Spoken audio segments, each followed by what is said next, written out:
Saudamos a todos na bendita paz do Senhor Jesus. Convidamos-vos a estar conosco neste momento de louvor e adoração ao Senhor.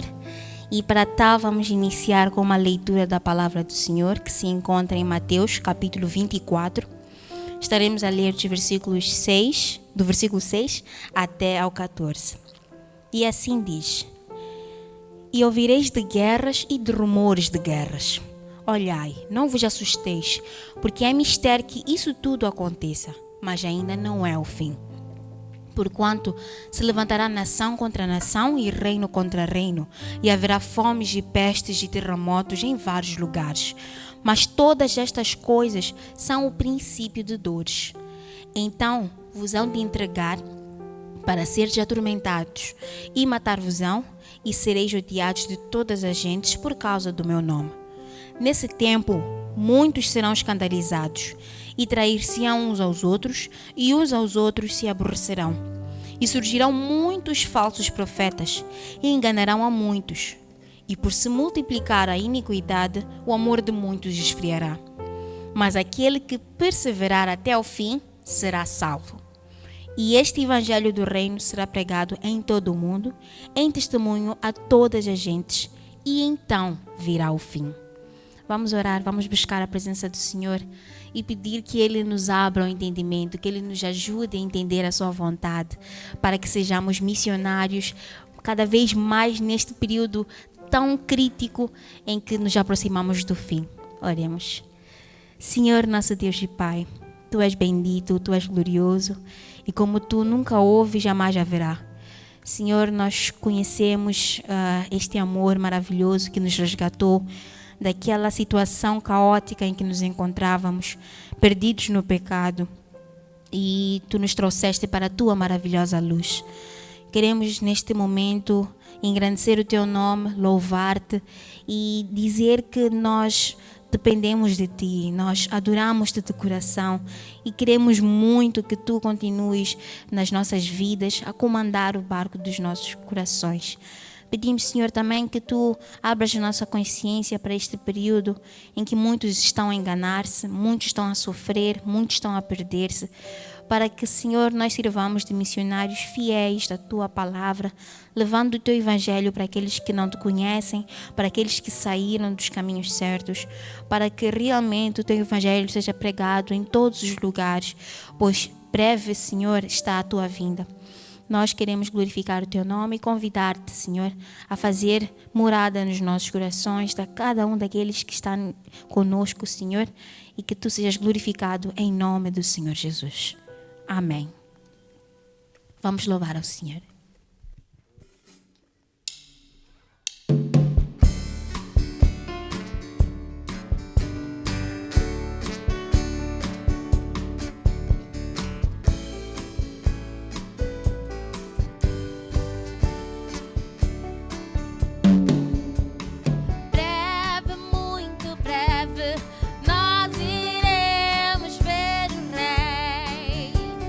Breve, muito breve.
Não haverá mais choro, nós iremos ver o Rei.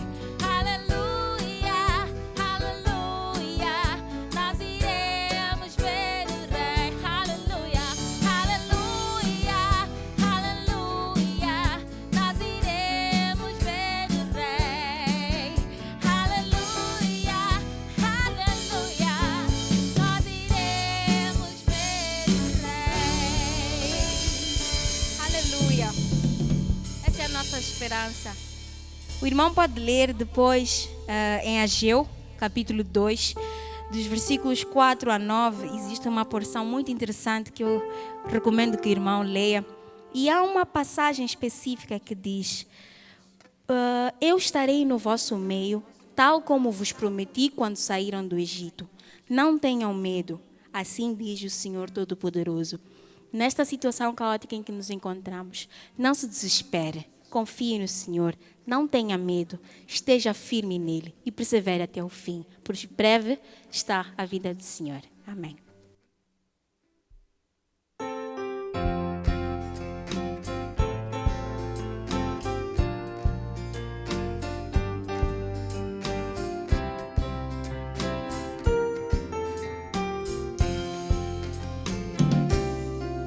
O mercado está vazio, seu trabalho já parou.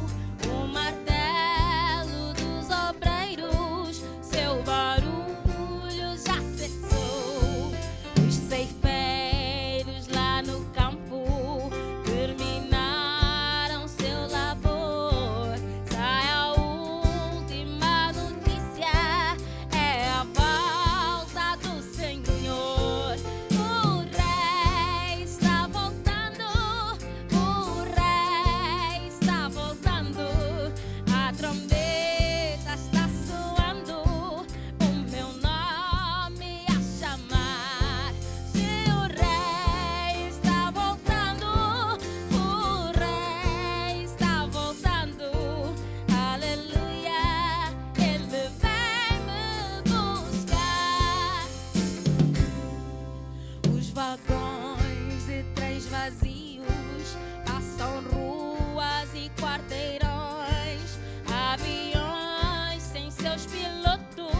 Deus vitorioso vem buscar a sua igreja. Você está preparado? Vamos adorar a este Deus, o poderoso Senhor. Aleluia. Ele reina para todo sempre e não há impossível para Ele. Glória ao teu nome, Jeová. Tu és a nossa esperança, Senhor. Glorificado seja o teu nome, Senhor. Aleluia. Somente em ti confiamos, somente em ti esperamos, Deus amado. A nossa esperança está em ti, Deus Jeová. Te engrandecemos, Deus vitorioso. Aleluia.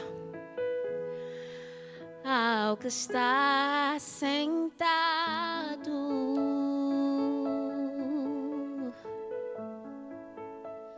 no trono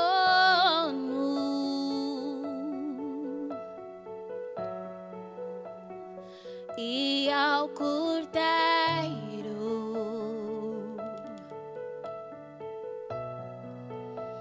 seja o louvor, a ti somente seja a honra, seja a honra,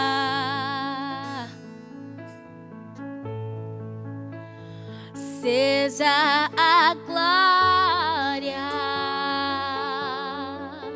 aleluia, seja o domínio perpetuamente pelos séculos dos séculos. Seja a honra, seja a honra, seja a glória, seja a glória,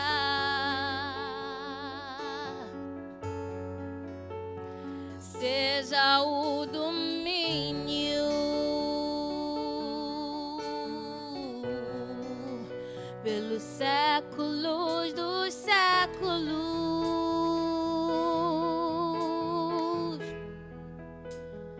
Poderoso Deus,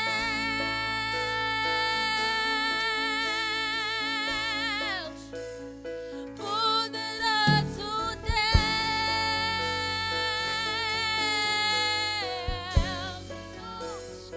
poderoso Deus. Minha alma anseia por ti, pois poderoso Deus, poderoso Deus,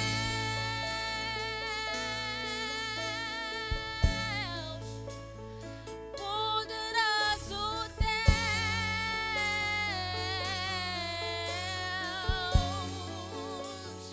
poderoso Deus, minha alma anseia por ti. Ao que está sentado, ao que está sentado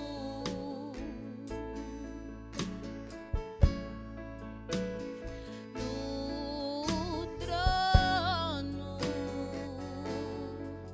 e ao Cordeiro e ao Cordeiro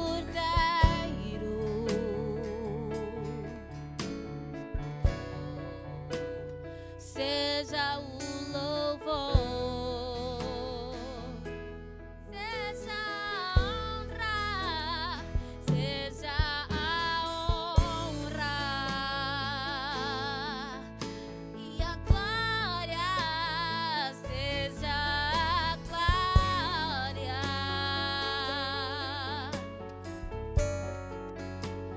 seja o domínio pelo século dos séculos. Seja a honra, Jesus, seja a glória,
como tu, minha alma anseia por ti. Que deu sua vida por nós, minha alma anseia por ti. Tu és tremendo, tu és divino, minha alma anseia por ti. Tu és maravilhoso, único, tu és incrível, tu és Jeová, o Deus que vive, o Deus que reina, minha alma anseia por ti. E eu preciso de ti, do Deus de onde eu sou. Te adoro, Jesus, e nunca terei alguém como tu. Tu ouves o nosso clamor, tu vês as nossas vidas, tu vês as nossas almas, tu nos sondas e nos compreendes. Tu não és como homem, tu não falhas, tu não erras, tu és sempre certo, tu és poderoso Deus.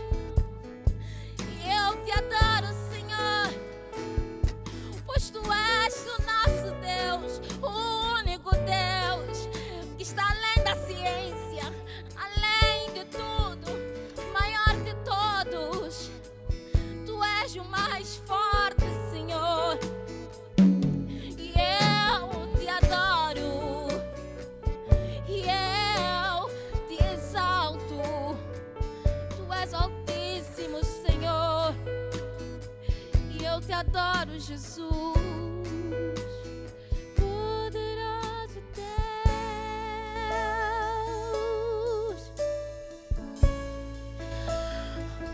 poderoso Deus,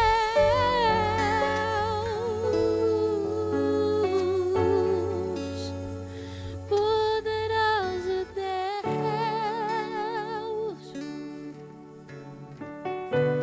Minha alma anseia por ti. Não há como tu, poderoso Deus,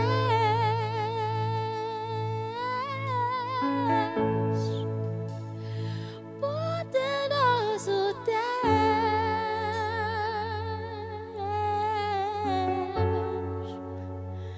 poderoso Deus. Minha alma anseia por ti.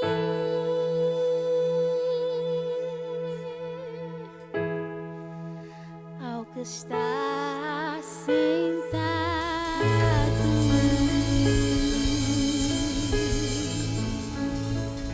glória ao magnífico Deus, perpetuamente nós adoramos ao Senhor.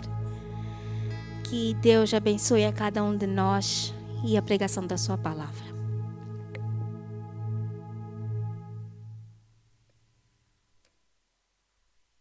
Te damos graça, soberano Deus e Rei de toda glória, pela tua fidelidade e pela tua bondade. Rendemos-nos aos teus pés com alegria, com gratidão e com adoração, porque tu és Senhor, tu és Deus. Neste domingo maravilhoso, dia que o Senhor fez, queremos concordar com a tua palavra que nos advoga que sem ti nada podemos fazer.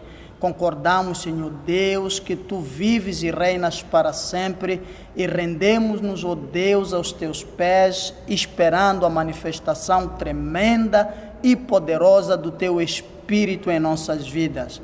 Domingo de adoração, dia do Senhor, para buscar a tua face, dispersos cada um de nós no seu lugar, mas unidos numa só fé, num só querer, num só espírito, guiados pela mesma palavra. Pai, oramos e pedimos nesta manhã que o Senhor possa liberar uma autoridade sobrenatural do alto para visitar cada casa, cada família, cada irmão, onde quer que a nossa voz chegar através destas tecnologias, meu bom Deus, meu bom papai, aí haja libertação, aí haja perdão dos pecados, aí haja, Senhor da glória, renovo, aí haja restauração, haja fortalecimento.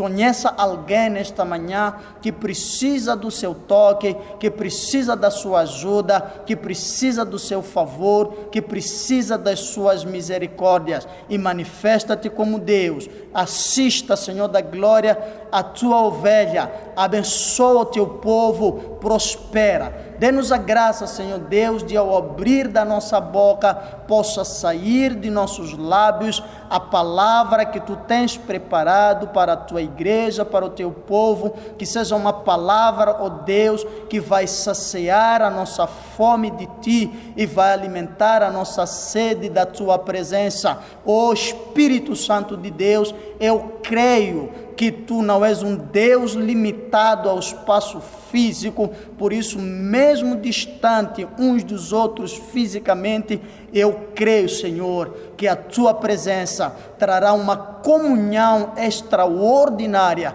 e fará de nós sentirmos-nos, ó Deus, uns em Cristo Jesus. Abençoa e prospera-nos enquanto ouvimos o Teu recado, a Tua palavra, no nome precioso e maravilhoso do nosso Senhor e Salvador, Jesus Cristo. Amém. Glória a Deus. Aleluia. É com muita alegria que queremos nesta manhã tomar desta oportunidade para trazer uma saudação à igreja do Senhor, ao corpo, à noiva de Cristo, a um povo especial que um dia vai morar na glória, aqueles por quem Cristo derramou sangue inocente, pagou pelas suas transgressões, pagou por uma culpa que ele não tinha, a fim de nos reconciliar com Deus que nos criou. Recebam a nossa saudação em nome precioso de Jesus. Mas também queremos tomar este momento para trazer uma saudação muito direcionada. Eu quero, primeiro, agradecer a Deus, em segundo lugar, agradecer a Igreja Ministério Alfa e Ômega Assembleia de Deus, na pessoa do pastor Luiz Manuel, que eu considero um homem incrível, muito incrível e corajoso. Pastor, eu rendo-me diante de Deus pela sua coragem. Entregar o altar para uma criança precisa ser muito corajoso. Eu oro a Deus e conto com a sua intercessão para que possamos honrar esta oportunidade maravilhosa que nos tem confiado para partilharmos algo da parte de Deus com a amada igreja. Mais uma vez, pastor, obrigado pela confiança, obrigado pela oportunidade que nos tem confiado nesta manhã. Trago saudações do meu pastor Luiz Mapossi, que também permitiu que eu pudesse estar aqui, e quero agradecer a Deus pela sua vida.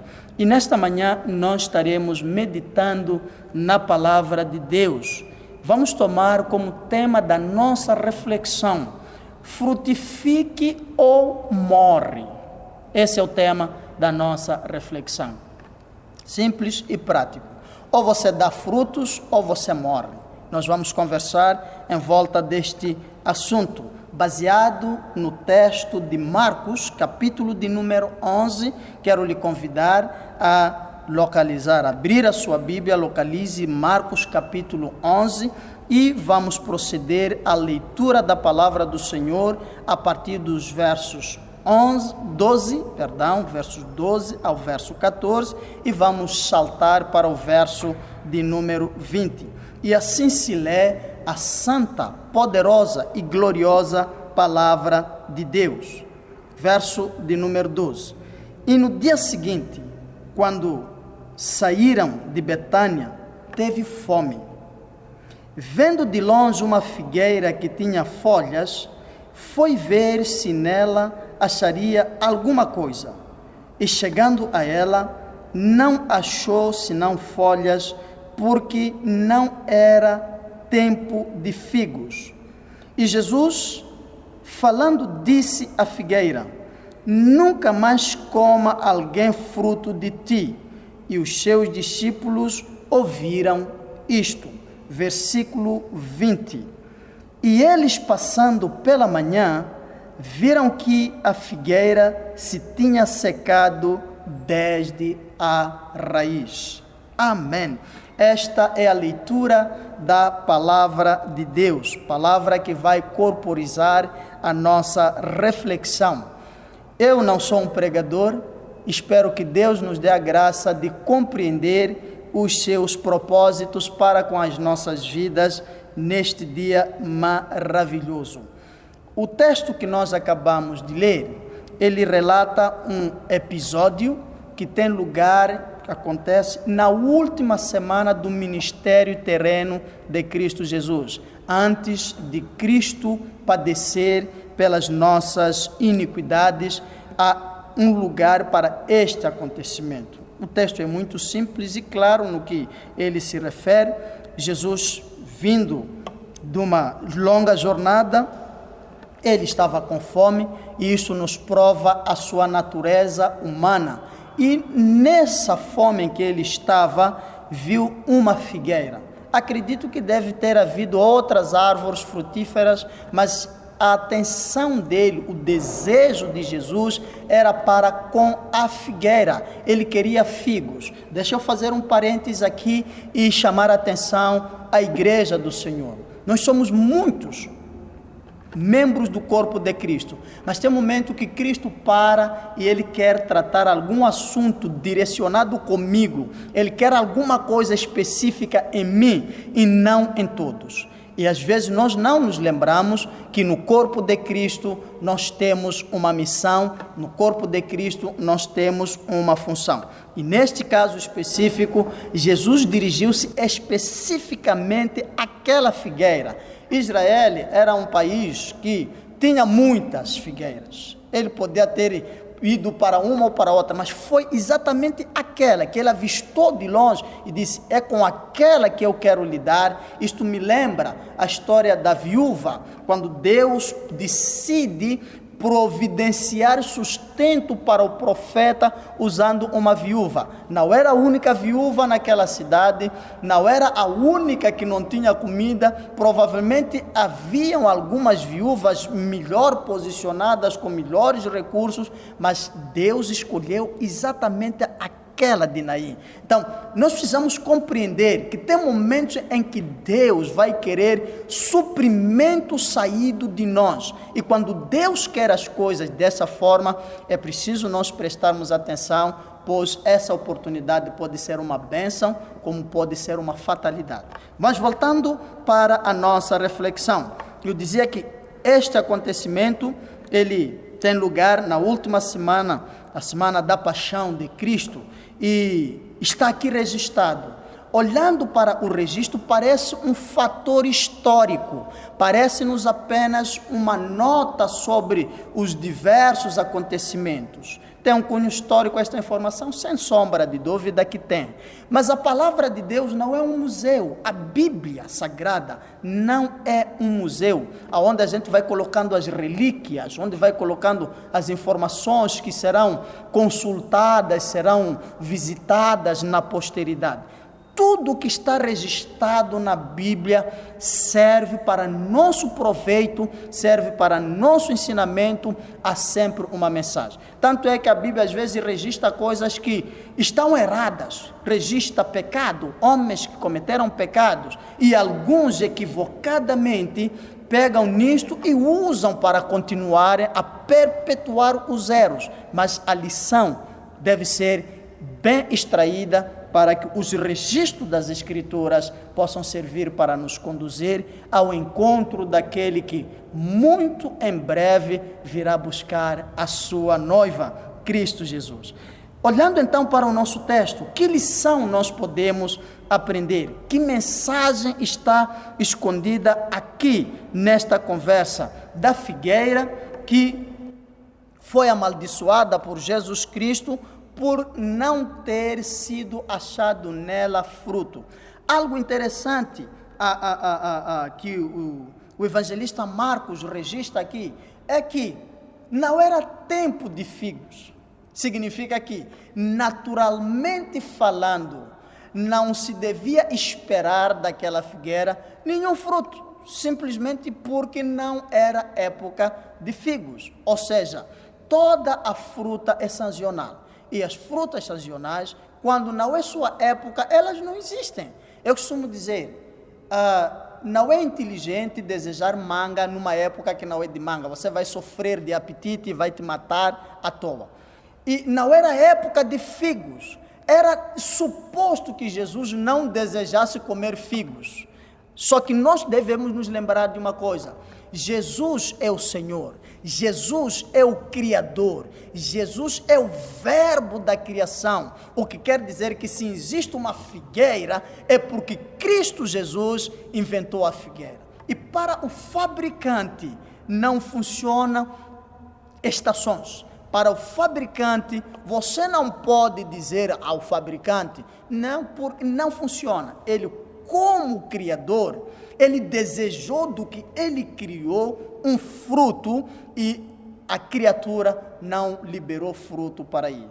Há uma mensagem que nós temos que aprender. Como criaturas de Deus, não só somos criaturas hoje, como somos povo adquirido, comprado não com prata e ouro, mas pelo sangue precioso de Cristo Jesus. Se prepare, porque a qualquer momento o Rei da Glória, o Senhor dos Senhores, baterá na porta da sua vida e demandará de si alguma coisa. E quando ele demandar alguma coisa de si, ainda que seja fora da época, esteja certo que você providencie para ele o que ele solicitar.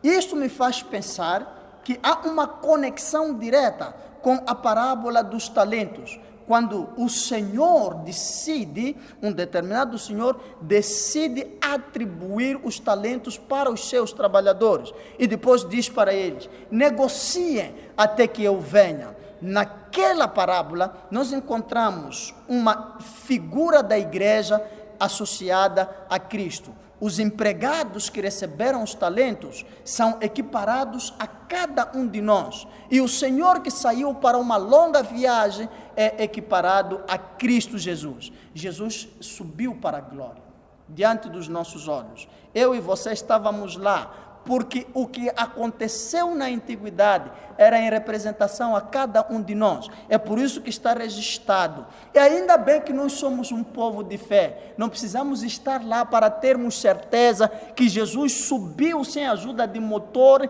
sem interferência de Isaac Newton, até que foi ocultado pelas nuvens e assentou-se ao trono da glória. Então nós sabemos, nós vimos aonde? Vimos pela fé, nós cremos. Porque se nós não vimos Cristo subindo, como aqueles anjos disseram, do mesmo modo que o viste subir, o vereis descendo, então nós não o veremos descer.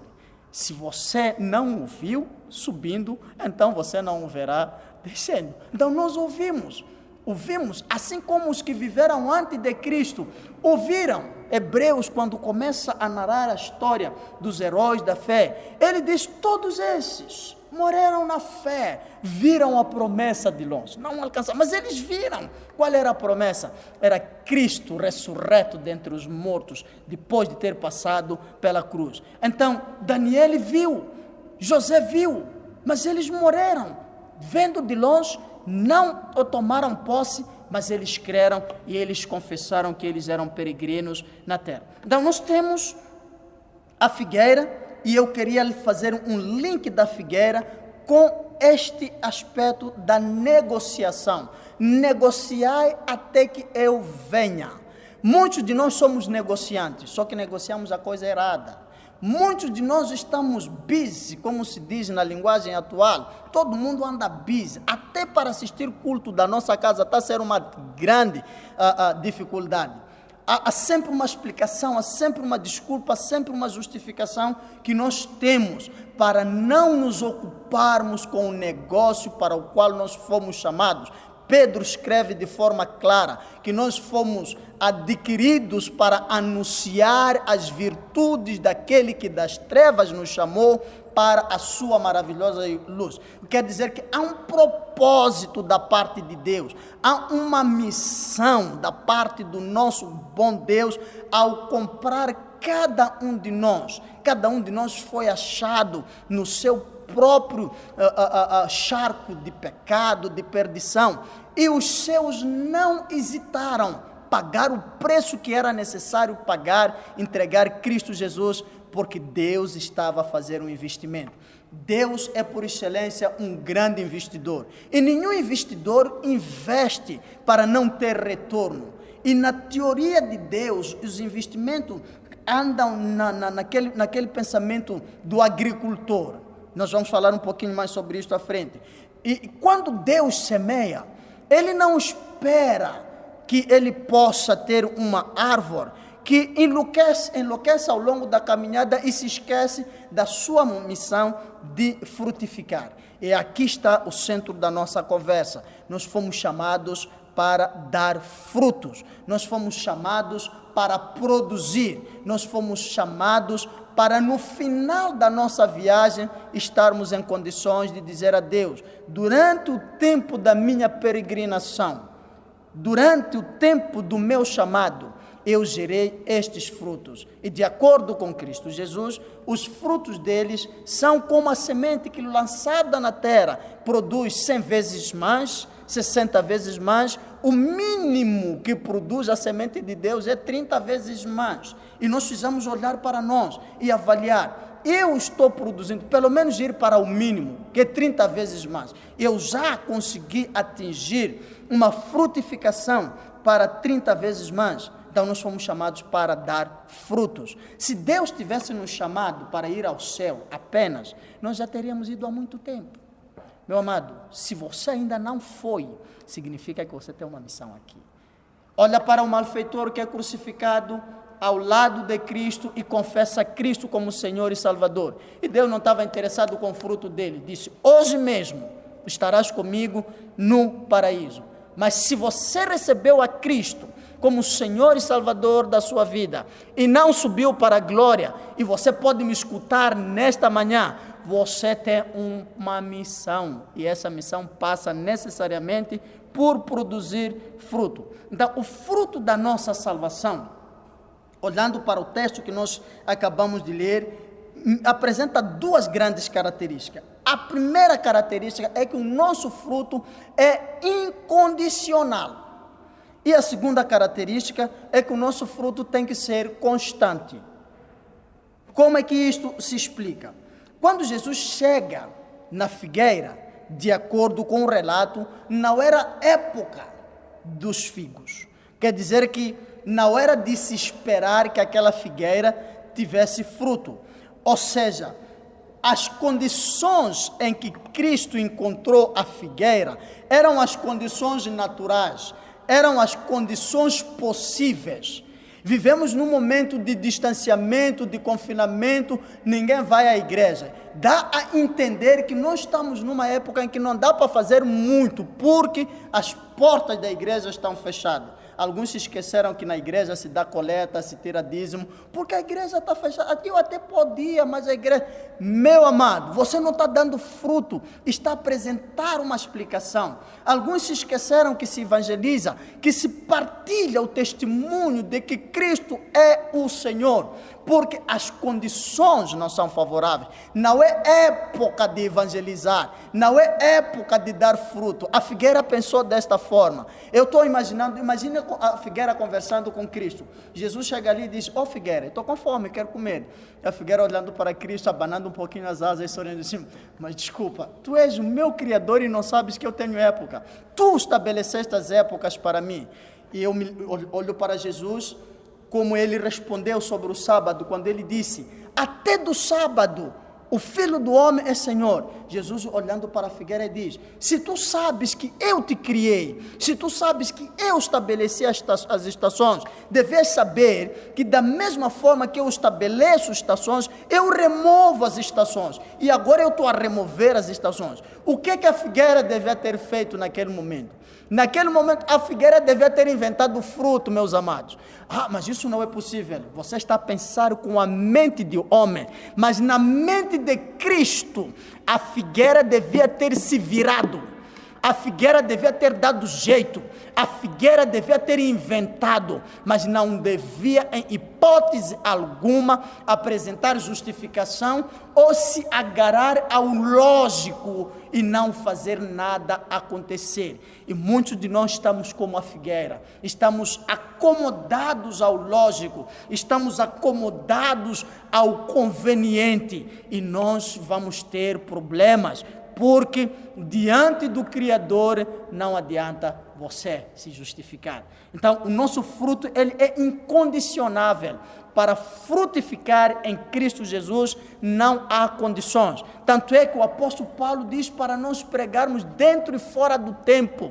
E por que tem que ser dentro e fora do tempo? Porque nós estamos atrasados. Porque nós já devemos estar longe. E esse evangelho, ele deve ser pregado até os confins da terra, para que o fim possa vir. E o nosso fruto deve ser constante. Se a figueira tivesse sido constante, bota flores, bota fruto, quando os frutos estão a acabar, tem outros nascendo, não teria tido o problema de receber Cristo. Teve a honra de receber Cristo. É um privilégio Deus querer alguma coisa das nossas mãos. É um privilégio Deus querer beber um copo de água saído de nós. É um privilégio Deus aceitar uma oferta nossa, seja uma oferta financeira, de trabalho, de oração intercessória, alguma coisa, qualquer coisa que nós possamos fazer para Deus, e Deus desejar receber algo que nós tenhamos feito, você tem que saber que isso é um privilégio. Se nós vamos louvar, vamos cantar, vamos adorar a Deus, Deus nos está a dar a honra de o adorarmos. Ele não tem falta de adoradores. Pergunta a Isaías, ele vai te dizer, a única coisa que os anjos fazem lá no céu é ele adorar. Eles adoram com perfeição, adoração genuína, não a nossa, que às vezes é competitiva para ver quem tem mais voz, não, mas mesmo assim, Deus abre uma oportunidade, e infelizmente nós estamos a aproveitar como deve ser. Eu quero olhar para o fruto que, como igreja, como chamados, como comprados, devemos produzir. Este fruto pode ser dividido em duas grandes categorias.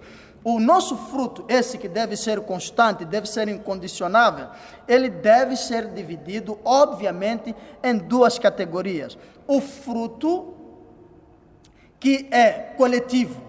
Quando nós falamos do fruto coletivo, estamos a falar do fruto produzido por nós como corpo, por nós como igreja. Este fruto produzido por nós como um coletivo, como uma igreja, como um corpo de Cristo, ele pode ser melhor visto no exemplo da igreja apostólica. A igreja apostólica me desafia bastante. Era uma igreja frutífera. Quando nós lemos no livro de Atos, capítulo 2, o verso 47, a palavra de Deus diz que o Senhor acrescentava cada dia os que haviam de se salvar. E em que momento a igreja apostólica era acrescentada? Momento de grande perseguição, momento de grande dificuldade. E nós estamos a viver um momento difícil. E no momento difícil, a pergunta que devemos fazer é: nós como igreja estamos a multiplicar? Neste momento em que estamos a um ano cheio, com restrições de operação como igreja, como é que está o acréscimo daqueles que se vão salvar? Ou nós estaríamos a viver uma época em que até os que já eram salvos se desviaram? Se isso estiver a acontecer, então é sinal de que nós somos uma igreja doente, é sinal de que não estamos posicionados como corpo de Cristo, porque o modelo da igreja primitiva, a igreja apostólica, no momento difícil, no momento da perseguição, escuta, quando Deus salvava 3.000 almas numa pregação sem microfone, sem câmeras, sem televisão, sem rádio, 3.000 almas se renderam numa única pregação ao Senhor e foram batizadas. E a pergunta é, com todo o aparato que nós temos, estou a pregar na televisão hoje, ok? Com todo esse aparato, quantas pessoas o Senhor está a acrescentar? Quantas pessoas o Senhor está a agregar a nós? Essas pessoas não virão por conta própria. Alguém terá de pregar. Pois a palavra de Deus diz: como é que eles o invocarão se eles não o conhecem? Como é que eles o conhecerão se não há quem pregue? Alguém precisa fazer alguma coisa. Então nós temos o fruto que gera crescimento da igreja, o fruto coletivo. E como eu dizia, a igreja apostólica é um excelente modelo. O que que esta igreja tinha, meus amados, que fazia dela uma igreja frutífera? Esta igreja tinha 3 coisas que podem ser desdobradas. A primeira coisa que eu vejo na igreja apostólica que nós precisamos adotar, principalmente nos momentos difíceis em que nós passamos, é que esta igreja era uma igreja de prodígios. Prodígios são sinais, são milagres. A igreja primitiva fluía nos milagres. Certo dia,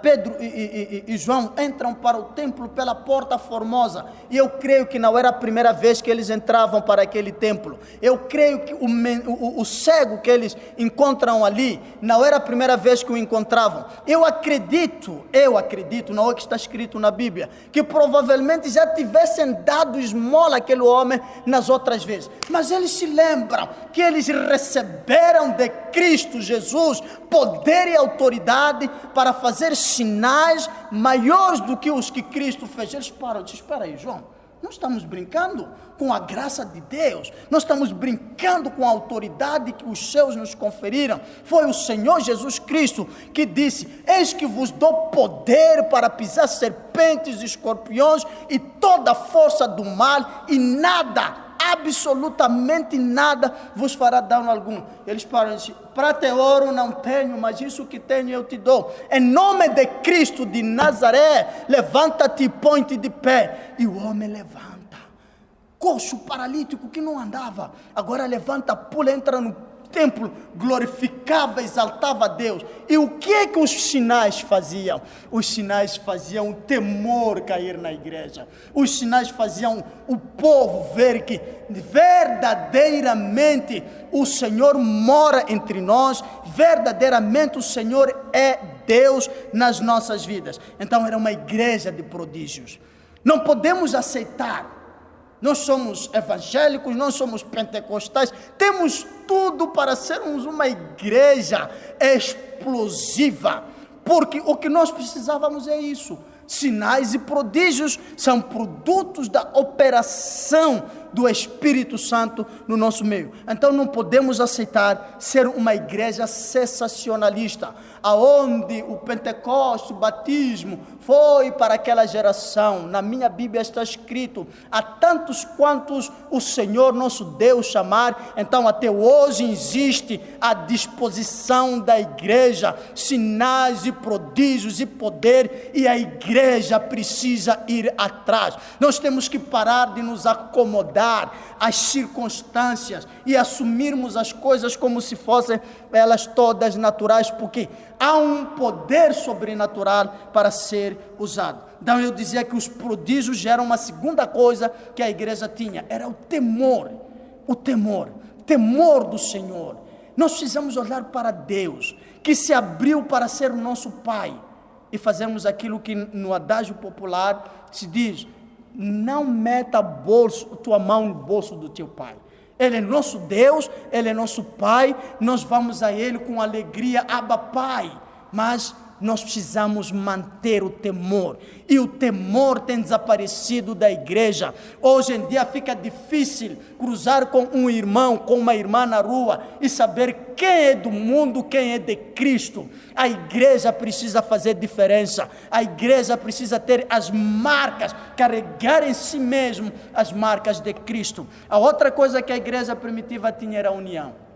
Que coisa fantástica! Essa igreja era unida, era uma só igreja. Eles eram unânimes, diz a palavra de Deus no livro de Atos, que eles perseveravam unânimes nas orações, na comunhão, no partir do pão. E esta união, em Gênesis capítulo 11, foi profetizada como uma ferramenta poderosa para fazer coisas acontecer. Quando os homens tentaram ir ao céu a pé, na Torre de Babel, Deus disse para eles, mesmo sabendo que eles não iam construir um edifício que chegaria ao céu, mas Deus disse, estes homens são um, pensam uma mesma coisa, querem uma mesma coisa, fazem uma mesma coisa.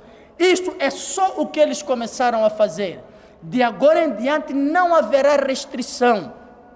Meus amados, quando nós somos unidos, quando nós despimos todas as nossas diferenças, quando nós podemos olhar para nós como os animais na arca de Noé, que todos estavam ali pela única causa, nós precisamos continuar vivos. Não adianta o leão comer a gazela, porque não vai ter mais gazela na vida. Então, eles estavam ali, muitos inimigos uns dos outros, mas eles despiram as diferenças, despiram as inimizades, e eles mantiveram-se unânimes. É por isso que hoje você ainda conhece gazela, porque o leão olhou para a gazela, lambeu os lábios e disse, eu preciso esperar até que a gente se multiplique. Nós nos matamos muitas vezes entre nós, destruímos, quer dizer, vivemos pior que na arca de Noé. Nós, às vezes dentro da igreja a coisa está difícil, mas é o melhor lugar que a gente está, é o melhor lugar que a gente pode se esconder. Na arca, não sei se tinha casas de banho sofisticadas, Noé conseguiu fazer isso, e os animais não pararam as suas funcionalidades biológicas, e todo mundo ali, o boi, o porco, dá para imaginar uma pocilga, mas não houve ninguém que disse, porco, nós vamos te jogar fora, porque tu não estás a nos ajudar. Eles conviveram com ele. Aprenda a conviver com seu irmão que é diferente de você, aprenda a conviver com a sua irmã que é diferente de você, deixa de abandonar a igreja, porque no mundo as pessoas são melhor, aqui a coisa até pode cheirar mal, mas lá tem morte, você precisa ficar aqui. E sabe o que é que vai acontecer? Vamos para a segunda categoria do fruto, o fruto individual. Quando você é capaz de lidar com as minhas diferenças, quando você é capaz de lidar com as minhas chateações, é sinal de que você está produzindo fruto. O fruto da tolerância, o fruto da longanimidade, o fruto do perdão. Você estará a permitir que o fruto do Espírito Santo se complete na sua vida. Então nós precisamos dar fruto de forma individual. No Evangelho segundo João, Jesus disse algo interessante no seu capítulo 15. Ele fez uma apresentação um pouco estranha. Ele diz, eu sou a videira verdadeira, e o meu pai é o lavrador, e vocês são as varas. Tudo bem colocado. Ele é a videira, o pai é o lavrador, e nós somos as varas. Como varas, para permanecer na videira, nós precisamos dar fruto. O texto continua e diz, toda vara que dá fruto, o pai limpa, para que dê mais fruto. E toda vara que não dá fruto, ele corta e joga para ser queimada. Então nós precisamos dar fruto individualmente. O que é que matou o nosso fruto? Eu quero apresentar, há muitas razões que sufocam, que matam o fruto do crente. Mas eu quero apresentar 3 coisas que estão a matar a nossa frutificação, que estão a nos tornar estéril, que estão a matar a nossa fecundidade.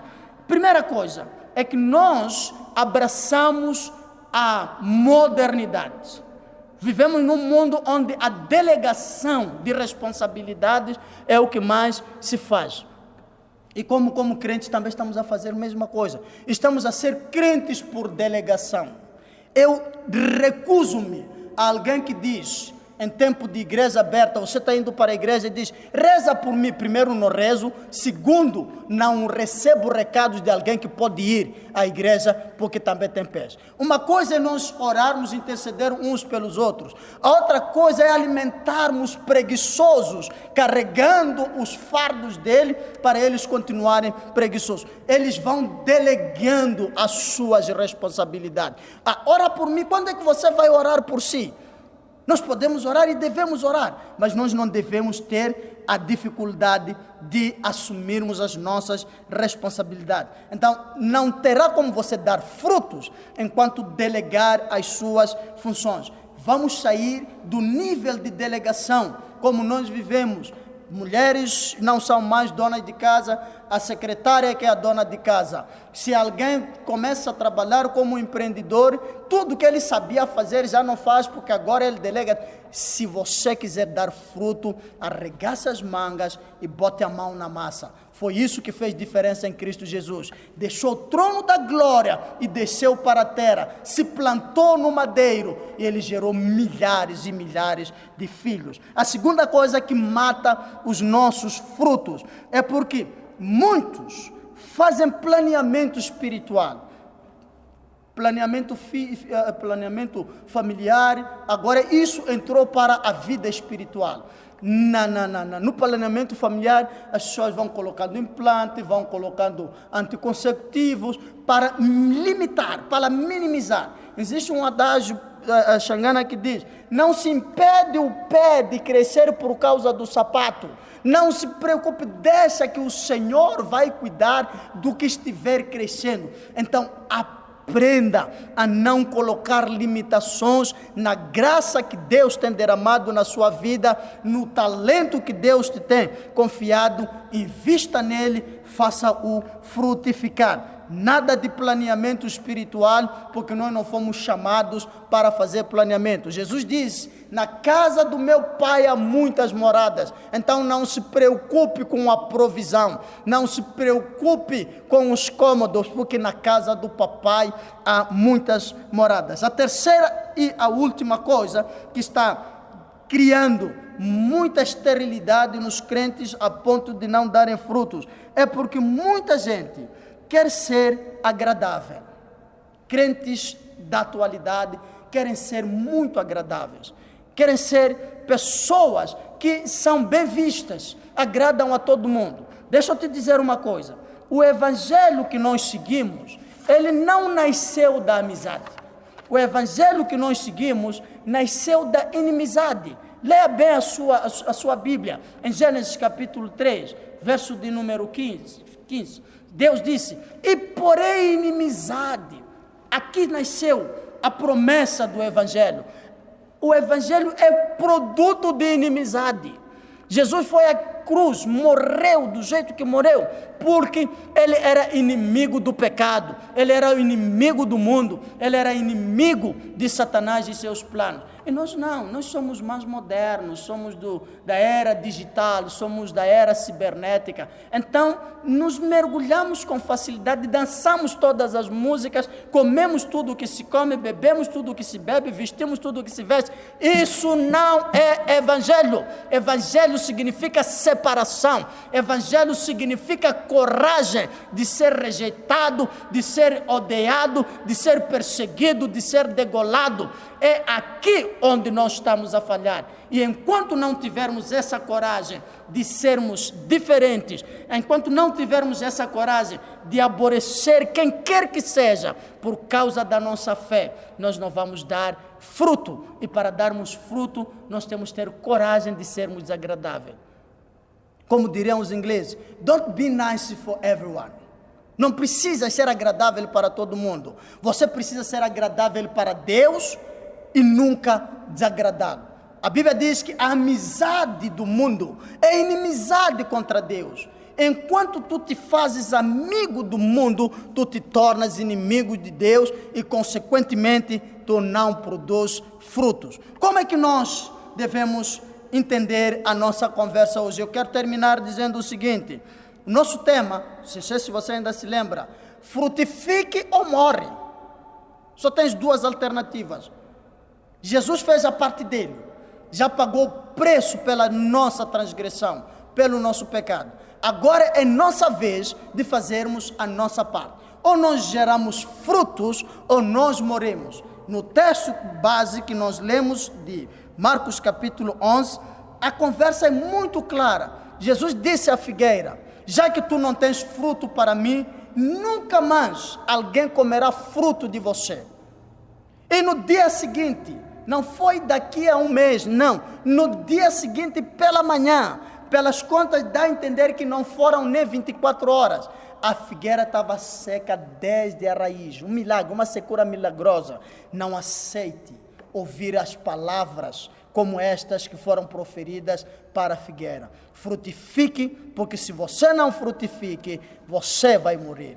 Eu não vim aqui para declarar sua morte. Eu vim declarar a oportunidade de vida que há em Cristo Jesus. Eu vim aqui anunciar que em Cristo Jesus você tem chances, você só precisa dizer sim ao nome dele e começar a dar fruto. Que Deus nos possa ajudar rica e poderosamente. Diante desta mensagem, de repente alguém que está acompanhando nunca entregou sua vida a Cristo Jesus como Senhor e Salvador da sua vida. E nós queremos te dar essa oportunidade. Antes de nós dizermos amém, se você é essa pessoa que sabe que se Cristo vier agora, num tempo em que morrer ficou mais fácil, pandemia, qualquer outra coisa, a qualquer momento alguém pode morrer, e você já percebeu que ninguém é eterno aqui na terra, você já se perguntou para onde vai se você morrer agora?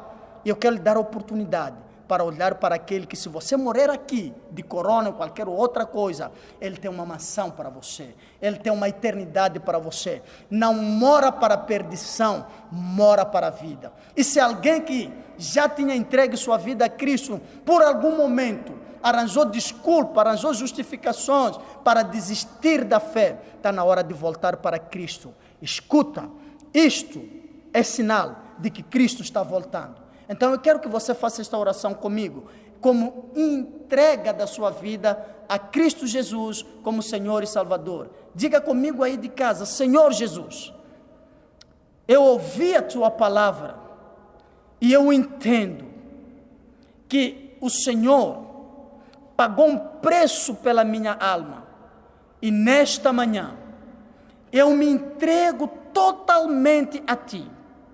Jesus, te aceito como Senhor e suficiente Salvador da minha vida. Perdoa os meus pecados, escreva o meu nome no livro da vida e me ajude a frutificar, para que quando o Senhor vier, eu possa apresentar resultados da minha peregrinação. Amém. Pai, te damos graça por esta oportunidade que nos tem confiado, por este dia lindo e abençoado. A nossa oração, mais uma vez, é que o Senhor possa sarar vidas, é que o Senhor possa restaurar corações, é que o Senhor possa levantar caídos, é que o Senhor possa fortalecer o fraco e transforme a tua igreja, meu Deus. É uma igreja que brilha, é uma igreja que floresce, é uma igreja que produz 100, 60, 30 vezes mais para o louvor e glória do nome de Jesus. Eu oro e te agradeço. Amém. Louvamos a Deus e mais uma vez nós queremos dizer obrigado pela oportunidade. Eu quero reiterar a minha gratidão em meu nome, em nome do meu pastor Luiz Maposse, ao pastor Luiz Manuel Elisão Charás. Eu agradeço mais uma vez a confiança. Que Deus possa abençoar a amada igreja. Por favor, dê fruto ou morre. Amém.